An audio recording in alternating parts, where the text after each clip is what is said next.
حضرت آدم علیہ السلام کی قبر مبارک کے حوالے سے 3 مختلف مقامات کی نشاندہی کی جاتی ہے، جو یہ ہیں: مکہ مکرمہ میں کوہ ابو قبیس کا مقام، یروشلم اور سری لنکا کا وہ مقام جہاں آپ علیہ السلام جنت سے زمین پر اتارے گئے تھے۔ حضرت آدم علیہ السلام کا قد 60 ہاتھ کے برابر تھا۔ جب حضرت آدم علیہ السلام وفات پا گئے تو فرشتوں نے انہیں کنول اور پانی سے الگ الگ غسل دیا اور انہیں کفن کی کئی تہوں میں لپٹایا۔ پھر انہوں نے ایک قبر تیار کی اور اسے دفن کیا۔ فرشتوں نے کہا، ان کے بعد بنی آدم کا یہی دستور ہوگا۔ ابن کثیر کے مطابق حضرت آدم علیہ السلام سری لنکا میں جس پہاڑ پر اترے اسی پر دفن ہیں۔ ایک اور قول کے مطابق آپ علیہ السلام مکہ میں کوہ ابو قبیس میں دفن ہیں۔ تاریخ طبری نے بتایا ہے کہ حضرت نوح علیہ السلام حضرت آدم اور حوا کو کشتی پر اپنے ساتھ لے گئے تھے، لیکن پھر ان دونوں کو کوہ ابو قبیس کے غار میں واپس دفن کر دیا جس میں وہ پہلے دفن تھے۔ لبنان میں وادی بیکا کے قریب ایک گاؤں کو شیس نام سے پکارا جاتا ہے، کیونکہ اس جگہ کو حضرت شیس علیہ السلام کی تدفین کی جگہ سمجھا جاتا ہے، جو کہ حضرت آدم علیہ السلام کے بیٹے اور دوسرے نبی تھے۔ تدفین کے مقام پر ایک مسجد بنائی گئی تھی اور اس مسجد کے اندر حضرت شیس علیہ السلام کی قبر مبارک موجود ہے۔ اس کے علاوہ ایک روایت کے مطابق حضرت شیس علیہ السلام کی قبر کو فلسطینی گاؤں بشیت میں رکھا گیا ہے، اور اسی طرح عراق کے شہر موصل میں بھی آپ سے منسوب ایک مقام موجود ہے۔ حضرت حابیل بن آدم علیہ السلام کا مزار مبارک دمشق کے مغرب میں وادی براد میں واقع ہے۔ اس مسجد میں حابیل ابن آدم کی قبر ہے۔ یہ مسجد عثمانی ولی عہد احمد پاشا نے 1599 میں تعمیر کروائی تھی۔ کہا جاتا ہے کہ اس مسجد میں 40 محراب ہیں۔ حضرت حابیل کو اس کے بھائی قابیل نے قتل کر دیا تھا، جسے انسانی تاریخ کا پہلا قتل کہا جاتا ہے۔ حضرت ادریس علیہ السلام کی خواہش کے مطابق اللہ تعالیٰ نے ان کو آسمان پر اٹھا لیا اور انہیں جنت کی سیر بھی کروائی گئی۔ حضرت ابن عباس رضی اللہ تعالیٰ عنہ کہتے ہیں کہ حضرت ادریس علیہ السلام کو 6 آسمان پر اٹھا لیا گیا اور انہوں نے وہیں وفات پائی۔ کچھ لوگوں کا خیال ہے کہ حضرت ادریس علیہ السلام اور شیس علیہ السلام کو قاہرہ کے قریب گیزا سطح مرتفع پر 2 سب سے بڑے اہرام میں دفن کیا گیا تھا۔ یہ بھی کہا جاتا ہے کہ حران کے سبائیوں نے غزہ کی زیارت کی اور وہاں قربانیاں پیش کی، کیونکہ ان کا خیال تھا کہ اہرام ان دونوں انبیاء کے مقبرے ہیں، لیکن یہ دونوں قول ضعیف سمجھے جاتے ہیں۔ مختلف ممالک میں کم از کم 5 ایسے مقامات ہیں جن کے بارے میں دعویٰ کیا جاتا ہے کہ وہاں حضرت نوح علیہ السلام کا مقبرہ موجود ہے۔ حضرت نوح علیہ السلام کا مقبرہ نخچوان آرمینیا کے مغرب اور ترکی کے مشرق میں، آذربائیجان کے ایک علاقے میں، نجف عراق میں حضرت امام علی رضی اللہ تعالیٰ عنہ کی مسجد کے ساتھ، لبنان میں کرک نوح، حضرت نوح علیہ السلام کا مقبرہ نبی نوح مسجد ترکی میں، اس کے علاوہ لبنان میں بیکا نامی ایک مقام پر حضرت یوشع علیہ السلام حضرت موسیٰ علیہ السلام کے بہت قریب تھے اور ان کی وفات کے بعد بنی اسرائیل کے سردار کے طور پر ان کی جگہ پر فائز ہوئے۔ حضرت یوشع علیہ السلام حضرت یوسف علیہ السلام کے نواسے تھے۔ ان کا پورا نام یوشع بن نون بن افریم بن یوسف تھا۔ اگرچہ قرآن پاک میں ان کا ذکر نہیں کیا گیا، لیکن 2 مقامات پر ان کا ذکر آیا ہے۔ بنی اسرائیل کے مصر سے جانے اور 40 سال تک صحرا میں گھومنے کے بعد حضرت موسیٰ علیہ السلام بیت المقدس کے قریب انتقال کر گئے۔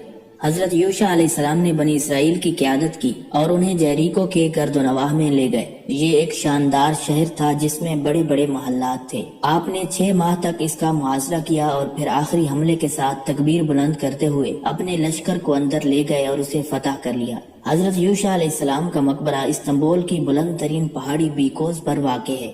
اس مقبرے کی لمبائی 17 میٹر اور چوڑائی 4 میٹر بتائی جاتی ہے۔ آپ علیہ السلام 127 سال تک زندہ رہے۔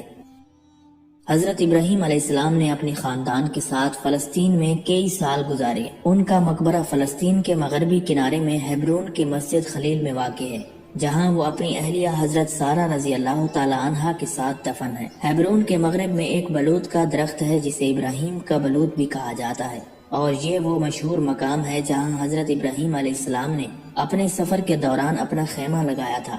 بلوط کی عمر تقریباً 5000 سال بتائی جاتی ہے۔ مسجد خلیل کو مسجد ابراہیمی بھی کہا جاتا ہے۔ یہ مسجد آدھی فلسطین میں اور آدھی اسرائیل میں واقع ہے۔ اس مسجد کے 2 حصے ہیں، ایک مسلمانوں کے لیے اور دوسرا یہودیوں کے لیے۔ اس مسجد میں 4 انبیاء کرام کے مزارات واقع ہیں۔ ہیبرون میں واقع مسجد ابراہیم کو وہ زمین سمجھا جاتا ہے جو حضرت ابراہیم علیہ السلام نے خریدی تھی۔ جب آپ کی اہلیہ حضرت سارہ کا انتقال ہو گیا تو آپ نے اسے خاندانی قبرستان بنانے کا فیصلہ کیا۔ حضرت اسحاق علیہ السلام حضرت ابراہیم علیہ السلام اور حضرت سارہ کے سب سے چھوٹے بیٹے تھے۔ قرآن مجید میں ان کا ذکر 17 بار آیا ہے اور ان کی پیدائش نیک جوڑے کے ہاں اس وقت ہوئی جب وہ بڑھاپے میں تھے۔ حضرت اسحاق علیہ السلام اور ان کی بیوی کو ایک دوسرے کے قریب دفن کیا گیا تھا۔ حضرت یعقوب علیہ السلام اور ان کی اہلیہ کا مقبرہ بھی اسی مقام پر مسجد خلیل میں واقع ہے۔ حضرت یعقوب علیہ السلام کے مقبرے میں داخل ہونے کے لیے ہرے دروازے سے جانا پڑتا ہے جو یہودیوں کی طرف واقع ہے۔ حضرت یعقوب علیہ السلام کی 2 بیویاں اور 12 بیٹے تھے۔ ان کا انتقال تو مصر میں ہوا، لیکن ان کی وصیت کے مطابق انہیں ہیبرون میں ان کی زوجہ لیا رضی اللہ تعالیٰ عنہ کے پاس دفن کیا گیا۔ حضرت یعقوب علیہ السلام کے سب سے چھوٹے بیٹے حضرت یوسف علیہ السلام اللہ تعالیٰ کے پیارے نبی تھے۔ قرآن مجید کی ایک سورہ ان کے نام پر نازل کی گئی۔ انہیں اپنے والد کے قریب دفن کیا گیا اور ان کی قبر یہودیوں کے علاقے کی طرف موجود ہے۔ اللہ تعالیٰ نے حضرت اسماعیل علیہ السلام کو عمالیکیون اور یمن کے قبائل کی طرف نبی بنا کر بھیجا۔ حضرت اسماعیل علیہ السلام 137 سال تک زندہ رہے اور الحجر میں اپنی والدہ حضرت ہاجرہ رضی اللہ تعالی عنہا کی قبر کے ساتھ دفن ہوئے۔ حضرت ابراہیم علیہ السلام اپنی 3 نسلوں کے ساتھ ہیبرون میں واقع مسجد خلیل میں مدفون ہیں۔ حضرت ابراہیم علیہ السلام، ان کے بیٹے اسحاق، ان کے بیٹے یعقوب، ان کے بیٹے یوسف علیہ السلام اپنی ازواج مطہرات کے ساتھ اس مسجد خلیل میں مدفون ہیں۔ حضرت موسیٰ علیہ السلام کی قبر مبارک کی صحیح جگہ معلوم نہیں ہے، لیکن روایت کے مطابق سلطان صلاح الدین ایوبی نے ایک بار خواب دیکھا جہاں انہیں یہ جگہ دکھائی گئی۔ اس نے اس جگہ پر ایک مسجد بنوائی جسے سلطان بیبرس نے سال 1269 میں مزید وسیع کیا تھا۔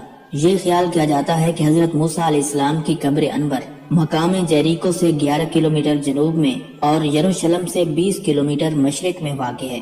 قرآن مجید میں حضرت موسیٰ علیہ السلام کا نام 136 مرتبہ بیان ہوا ہے، جو کہ کسی بھی دوسرے نبی سے زیادہ ہے۔ یہ عمارت ایک بڑے مرکزی صحن پر مشتمل ہے جس کے چاروں طرف تقریباً 120 کمرے ہیں۔ مسجد کے دائیں طرف حضرت موسیٰ علیہ السلام کی تدفین کی جگہ ہے۔ حضرت ابو ہریرہ رضی اللہ تعالیٰ عنہ کی روایت کے مطابق حضرت موسیٰ علیہ السلام نے اپنی وفات کے وقت اللہ تعالیٰ سے درخواست کی کہ وہ انہیں مقدس سرزمین مسجد اقصی کے اتنا قریب موت دے کہ وہ اس سے پتھر کے پھینکنے کے فاصلے پر ہو۔ حضرت ابو ہریرہ رضی اللہ تعالیٰ عنہ کہتے ہیں کہ رسول اللہ صلی اللہ علیہ وآلہ وسلم نے فرمایا، اگر میں وہاں ہوتا تو تمہیں اس کی قبر سڑک کے قریب دکھاتا۔ حضرت یونس علیہ السلام کی قبر انور کے حوالے سے بھی کئی جگہیں مشہور ہیں، جن میں یروشلم، موصل اور عراق شامل ہیں۔ یروشلم میں موجود حضرت یونس علیہ السلام سے منسوب یہ مسجد ایوبیوں نے سال 1226 میں تعمیر کی تھی اور یہ ہیبرون کے شمال میں حلول نامی قصبے میں واقع ہے۔ یہ مزار کوہ نبی یونس پر بنایا گیا ہے جو مغربی کنارے پر فلسطین کی بلند ترین چوٹی ہے۔ حضرت یونس علیہ السلام کا نام قرآن مجید میں 4 مرتبہ آیا ہے۔ یمن میں واقع حضرہ موت نامی اس مقام کو حضرت ہود علیہ السلام کی تدفین کے بارے میں خیال کیا جاتا ہے۔ آپ علیہ السلام کو قوم عاد کی طرف نبی بنا کر بھیجا گیا تھا جو ان کی زبردست طاقت اور جسامت کے لیے مشہور تھے، تاہم اکثریت نے آپ کی دعوت کو مسترد کر دیا اور ایک طاقتور آندھی سے تباہ ہو گئے۔ قرآن پاک کی 11ویں سورت کا نام حضرت ہود علیہ السلام کے نام پر رکھا گیا ہے۔ ان کی تدفین کی جگہ شام میں ہونے کا دعویٰ بھی کیا جاتا ہے، لیکن اللہ تعالیٰ بہتر جانتا ہے۔ حضرت صالح علیہ السلام کا مقبرہ سلالہ سے تقریباً 200 کلومیٹر مشرق میں عمان کے علاقے میں ہدبن اور حاذق کو ملانے والی ساحلی سڑک سے تقریباً 2 کلومیٹر کے فاصلے پر ایک جدید سفید عمارت میں رکھا گیا ہے۔ اس مقبرے کی لمبائی تقریباً 10 میٹر ہے۔ حضرت لوط علیہ السلام کا مزار مبارک بحیرہ مردار کے قریب بنی نعیم کے قصبے میں واقع ہے۔ حضرت لوط علیہ السلام کا نام قرآن مجید میں 17 مرتبہ آیا ہے۔ حضرت لوط علیہ السلام کو اہل سدوم کی طرف نبی بنا کر بھیجا گیا تاکہ وہ انہیں اللہ تعالیٰ کی طرف بلائیں۔ یہ لوگ ہم جنس پرستی میں ملوث تھے، بہت بڑے مجرم تھے اور زمین میں فساد پھیلاتے تھے۔